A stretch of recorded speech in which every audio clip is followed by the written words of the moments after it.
प्रिय विद्यार्थियों, आज की वीडियो में हमें आपके पाठ्यक्रम में जो मैथिली शरण गुप्त का पाठ दिया हुआ है उनकी मैथिली शरण गुप्त की एक कविता है मनुष्यता। उस मनुष्यता के अंदर कुछ संदेश दिए गए हैं। मानवता के कल्याण, मानव मात्र के कल्याण के कुछ संदेश दिए गए हैं। तो उनके मूल भाव में जो मुख्य संदेश दिए गए हैं उन संदेश के बारे में हम अध्ययन करेंगे। आखिर शरण गुप्त साहब ने अपने कविता में, मनुष्यता कविता में क्या क्या हमें संदेश देने की, यानी मानव को संदेश देने की कोशिश की है। देखिए, जैसा कि हमने पहले देखा कि मैथिली शरण गुप्त जी को राष्ट्र का कवि माना है। राष्ट्र के मुख्य धारा में रहते हुए राष्ट्र के बारे में ये अपनी बात कहते हैं, अपने विचार प्रकट करते हैं। कविता में भी वो विचार इनके आते हैं। तो इनके जो राष्ट्र कवि से जिनको नवाजा है, इनकी विशेषण से नवाजा है, तो वो ऐसे नहीं हुआ है। इसके पीछे इनके कर्म है, सच्चे कर्म है। तो हम उनके कर्मों को देखने की कोशिश करेंगे। भारतीय संस्कृति के आदर्शों, मर्यादाओं एवं राष्ट्रीय चेतना के साथ मानवतावादी विचारों का सुंदर विन्यास आपके द्वारा, यानी कि मैथिली शरण गुप्त जी के द्वारा हुआ है। इस दृष्टि से उनकी अनेक कविताएं प्रशंसनीय है। मनुष्यता कविता में भी उन्होंने मानवीय गुणों एवं कर्तव्य का प्रतिपादन सहज रूप में किया है। मानवीय गुणों का और मानव के क्या क्या कर्तव्य हो सकते हैं, क्या क्या कर्तव्य उनको निभाने चाहिए, उनके बारे में उन्होंने अपने सिद्धांत यहाँ पर प्रस्तुत किए हैं। यहाँ पर मानवीय संवेदना की दृष्टि से ये जो मनुष्यता की कविता है वो वास्तव में हमारे लिए आज भी प्रेरणादायक है। मनुष्यता कविता का मूल भाव, जैसा कि शीर्षक में ही सीधा सा है, मनुष्यता, मनुष्य के बारे में, मनुष्य के कल्याण के बारे में, इनके मनुष्य के व्यवहार के बारे में इनमें इस कविता में व्यंजना हुई है, चित्रण हुआ है। गुप्त जी कहते हैं कि मनुष्य मरणशील है, मृत्यु उसकी निश्चित है, इसलिए उसे मृत्यु से नहीं डरना चाहिए और पशु प्रवृत्ति या स्वार्थी आचरण न करके मनुष्यता के लिए जीना चाहिए।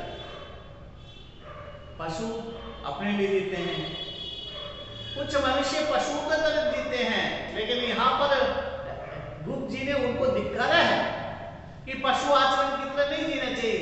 अपने स्वार्थ के लोग पशु होकर जीना नहीं चाहिए, बल्कि मनुष्य की तरह जीना चाहिए। मनुष्य का क्या धर्म होता है? मनुष्य का दूसरे मनुष्य का कल्याण करना, दूसरे मनुष्य का पहले हित देखना, यह है मनुष्य का धर्म, मनुष्य का कर्म, और मनुष्य का अंदर से मर्म भी यही होना चाहिए। ये गुप्त जी कहते हैं। इस संसार में उदारता रखने वाले व्यक्ति की कीर्ति सदैव बनी रहती है और इसी उदारता से सारा समाज स्वयं को कृतार्थ मानता है। मनुष्य जाने के बाद में, संसार से विदा होने के बाद में भी उसकी कीर्ति गाई जाएगी, उसकी यश गाथा गाई जाएगी, क्योंकि उस मनुष्य जाने वाला, जो मनुष्य इस संसार से जाने वाला मनुष्य है, वह मनुष्य आज भी जिंदा है। क्यों? क्योंकि उन्होंने ऐसे कर्म किए हैं जो कि आज भी प्रेरणादायक है। मनुष्य में क्या होना चाहिए? मनुष्य में आखिर क्या होना चाहिए? क्या हाथ पांव बाहरी ढांचा शरीर? ना, उसके अंदर की पवित्र भावना। इसी बारे में कहना चाह रहे हैं गुप्त जी, मनुष्य में अखंड आत्मभाव होना चाहिए, सभी के प्रति सहानुभूति होनी चाहिए तथा सदैव परोपकार करते रहना चाहिए। इस सृष्टि के संचालन में अनेक तत्वों का परस्पर सहकार माना जाता है। धार्मिक आस्था के अनुसार अनेक देवता इस सृष्टि के संचालन में सदा परस्पर सहयोग करते रहते हैं। अतएव सभी मानवों को को भी आपस में सहयोग सद्भाव रखना चाहिए तथा मनुष्यता की खातिर निर्मल आचरण करते रहना चाहिए। हम सब मनुष्य विधाता की संतान हैं। हम सभी का पिता या जनक एक ही है और वह है परमात्मा, वह है ईश्वर। यह मानकर हमें परस्पर भाईचारा रखना चाहिए। कोई मनुष्य सुखी और कोई मनुष्य दुखी दिखाई देता है, इसका मतलब यह है कि उसका मूल कारण यह है कि उनके कर्मों का प्रतिफल है। उसने अच्छे कार्य किए हैं तो खुश रहेगा और अच्छे कार्य यदि नहीं किए हैं तो उनको दुख का भी सहभागी बनना पड़ता है। इसे तो बाहरी भेद माना जाता है। ये तो बाहरी भेद हो गया, बाहर से दिखाई देने वाला भेद हो गया, लेकिन आंतरिक रूप से सब मानव समान है। सब मानव इस संसार सागर में एक ही पद के प्रतीक हैं। अर्थात सब मानव एक शायद अच्छा है, एक ही रास्ते से सब आए हैं, एक ही रास्ते से वापस सब चले जाएंगे। ये यथार्थ है, सत्य है, परम सत्य है और कटु सत्य है कि संसार में जो आया है वो एक न एक दिन अवश्य ही उसको जाना है। ये सब मानना चाहिए। जब ये सब मन से मानने लग जाएंगे तो अपने आप ही मनुष्यता जागृत उनमें हो जाएगी। हमें एक दूसरे की सहायता करके भवसागर को पार करना चाहिए और मनुष्य होने के नाते मनुष्यता का आचरण सदा ही करना चाहिए, ऐसा कुछ कहते हैं। इस प्रकार से जो मनुष्यता कविता में कवि ने सुंदर जो भावों की अभिव्यक्ति दी है और प्रत्येक मनुष्य को, प्रत्येक मानव को एक आदर्शमय जीवन अपनाने की जो प्रेरणा दी है, उसमें कुछ निहित संदेश दिए हैं जो कि इस रूप में अपन अभिव्यक्त कर सकते हैं। मनुष्यता में मानव में क्या होना चाहिए, क्या नहीं होना चाहिए। तो सबसे पहले बिंदु हम देखना चाहेंगे वो है स्वार्थी,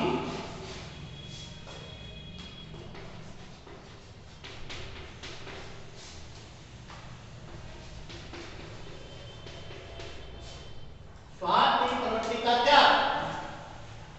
कविता में मनुष्यता जो कविता उसमें स्पष्ट रूप से संदेश दिया गया है कि मनुष्य को पशु प्रवृत्ति अर्थात स्वार्थी प्रवृत्ति नहीं रखनी चाहिए। उसे मनुष्य होने के नाते सभी के हित का ध्यान रखना चाहिए। स्वार्थी व्यक्ति का जीना भी और मरना भी निरर्थक है। जो दूसरों की खातिर अपने प्राणों की बाजी लगा देता है उसी का ही मरण धन्य कहलाता है। अतएव मृत्यु से न डरकर सदा परहित साधना चाहिए। मृत्यु से कदापि नहीं घबराना चाहिए। मौत तो आएगी, लेकिन यदि हम सच्चे सदकर्म में लगे रहें और सदकर्म में लगते हुए यदि हमें मौत भी आ जाए तो उसको भी गले लगाना चाहिए कि उसकी भी यश गाथा गाई जाएगी। वो कर्म सच्चा कर्म होगा। इसलिए मनुष्य को खुद के स्वार्थ के लिए नहीं जीना चाहिए, बल्कि दूसरे के काम यानी परोपकार की भावना रखनी चाहिए। स्वार्थ प्रवृत्ति का हमेशा त्याग करने के लिए तैयार रहना चाहिए। इसमें स्वार्थ प्रवृत्ति आनी ही नहीं चाहिए, ऐसा गुरु जी का इस मनुष्यता नामक कविता में कहना चाह रहे हैं, भाव रखना चाह रहे हैं। दूसरा जो मनुष्यता जो कविता है उसमें जो दूसरे जो मुख्य विशेषता निकल के आती है, यानी संदेश जो निकल के आता है वो है उदारता एवं आत्मभाव रखना।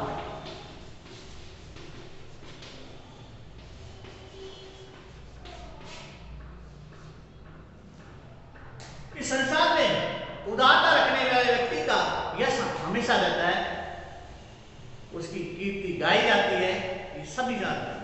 और सभी लोग उदार स्वभाव वाले का समादर करते हैं। जो उदार व्यक्ति रहते हैं उनका बराबर आदर होता है समाज में। जो उदार नहीं होता है, दूसरे स्वभाव का रहता है, उससे सब अब बचने की कोशिश करते हैं, अपने आप को बचाने की कोशिश करते हैं। इसके साथ ही मानव को सभी के प्रति अपनत्व का भाव या आत्मीय भाव रखना चाहिए। सभी के प्रति, सारे मनुष्य के प्रति। जब सभी मानव में ऐसा उदारता का भाव, आत्म का भाव, सभी को अपना ही मानने लग जाएंगे, तब धरती पर मानवता का प्रसार अपने आप ही हो जाएगा। फिर कोई कटुता नहीं बचेगी, कोई वैमनस्यता नहीं रहेगी और मानव का कल्याण होता रहेगा। ऐसा बुद्ध जी का संदेश इस मनुष्यता में वो दे रहे हैं। तीसरा जो संदेश देना चाह रहे हैं वो है एकता, सहानुभूति का संदेश। प्रस्तुत कविता में यानी मनुष्यता जो कविता है, इसमें मनुष्य को सभी से सहानुभूति रखनी चाहिए।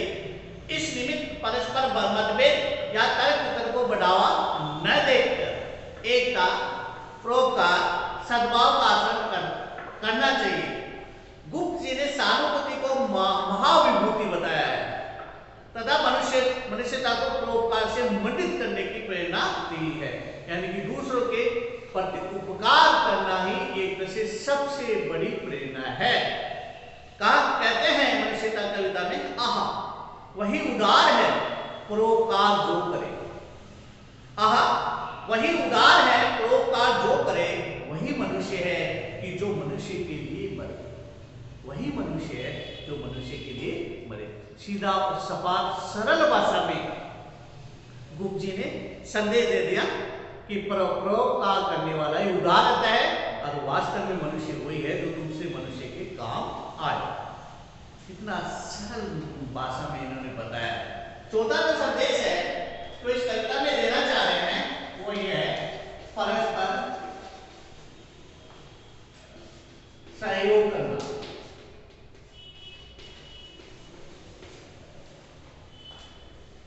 संसार में सहयोग से सारे काम सध जाते हैं। परस्पर सहकार से ही देवगण इस सृष्टि का निर्माण और संचालन करते हैं। अतः मनुष्य को एक दूसरे के काम में सहयोग करना चाहिए तथा धरती पर मनुष्यता को पवित्र भावनाओं से संबलित कर रखने का प्रयास करना चाहिए।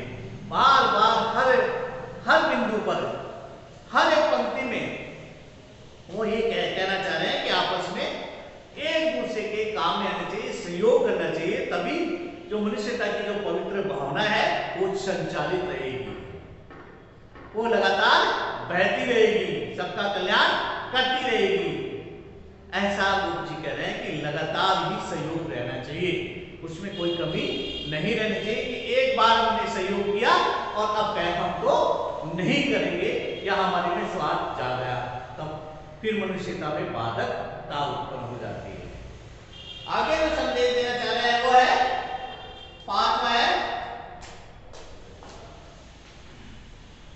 संघर्षशीलता। संघर्षशीलता की प्रेरणा। आखिर में ये भी कहना चाह रहे हैं गुप्त जी कि अपने अभिष्ट मार्ग बढ़ते हुए सहर्ष विघ्न बाधाओं का सामना करने तथा संघर्षरत रहने का भी भाव यह है। हमने यदि अभिष्ट अपना यथेष्ट लक्ष्य धारण किया हुआ है तो उस लक्ष्य को प्राप्त करने के लिए हमें कई प्रकार की बाधाओं का सामना करना पड़ेगा, संघर्ष हमें बराबर करना पड़ेगा, तब भी हमें लगातार अपने मार्ग पर डटे रहना चाहिए। सभी मानव को सतर्क रहकर मानवता के पथ पर अग्रसर होना चाहिए और मनुष्य होने का कर्तव्य निभाना चाहिए। इस प्रकार प्रयास करने से अपना भी और दूसरों का भी कार्य साध सकता है, साध्य मिल सकता है।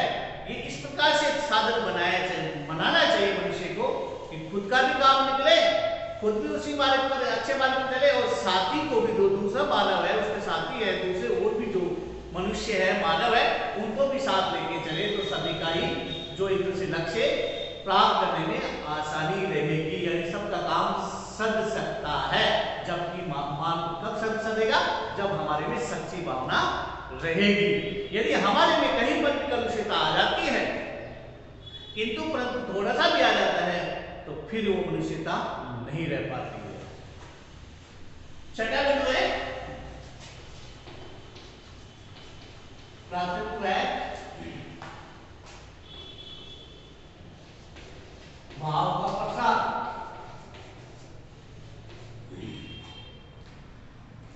गुप्त जी ने आस्थापूर्वक प्रतिपादित किया है कि संसार के सभी प्राणियों एवं सभी मनुष्य का पिता एक ही है और वो है परमेश्वर। सब मानव उसी की संतान है, इसलिए सभी मानव में भ्रातृत्व भाव होना चाहिए, भाईचारा रहना चाहिए। भाईचारा रखे भाई के कष्टों का निवारण करके मनुष्यता का परिचय देना चाहिए। अतः इन्होंने अपनी मनुष्यता में कहा है, मनुष्यता में 2 पंक्ति इन्होंने लिखी है इस प्रकार से, मनुष्य मात्र बंधु है, मनुष्य मात्र बंधु है, यही बड़ा विवेक है। पुराण पुरुष स्वयं भू पिता तो प्रसिद्धि एक है, यानी कि वही पिता एक है और सभी हमारे संतान है और हम सारे के सारे मानव जो भी है वो सारे आपस में बंधु है। यदि ये विवेक हमारे में जाग गया, हमारे में ये विवेक आ गया, हमारा मन और मस्तिष्क इस भावना में बह गया या हमारे मन मस्तिष्क में ये बात बैठ गई, तो निश्चित तौर पर मनुष्यता का कल्याण होने में ज्यादा देर नहीं लगती है, बल्कि मनुष्यता लगातार अविरल धारा से बढ़ती चली जाती है। इस कारण से संक्षेप में जो बिंदुओं के माध्यम से बहुत सारे बिंदु बन सकते हैं, लेकिन गुप्त जी ने मनुष्यता कविता में मानवीय आचरण को लेकर बहुत बड़ा संदेश दिया है, एक हमारे लिए प्रेरणा स्रोत संदेश दिया है। मनुष्य को मनुष्य के काम आना चाहिए, मनुष्य मात्र से बंधुत्व रखना चाहिए। ऐसा करने से मनुष्य का जीवन हमेशा के लिए सफल हो सकता है। हमें सत्य चरित्र रहना चाहिए, लेश मात्र भी ईर्ष्या नहीं करनी चाहिए और हमें कहीं पर भी हिचक या शंकालु दूसरे के प्रति नहीं रहना चाहिए। सच्चे मनुष्य अपने कर्म पथ पर अपने साथी मनुष्य को साथ लेके चले, उसका भाईचारा लेके चले, तो निश्चित तौर पर मनुष्यता जागृत रहेगी, मनुष्य का कल्याण होगा। इसमें इस कविता में मनुष्यता में ये कवि गुप्त जी ये संदेश देना चाह रहे हैं। तो आप जब भी इस प्रकार से प्रश्न आए तो आप बिंदुवार इसका उत्तर देने की कोशिश करोगे। धन्यवाद।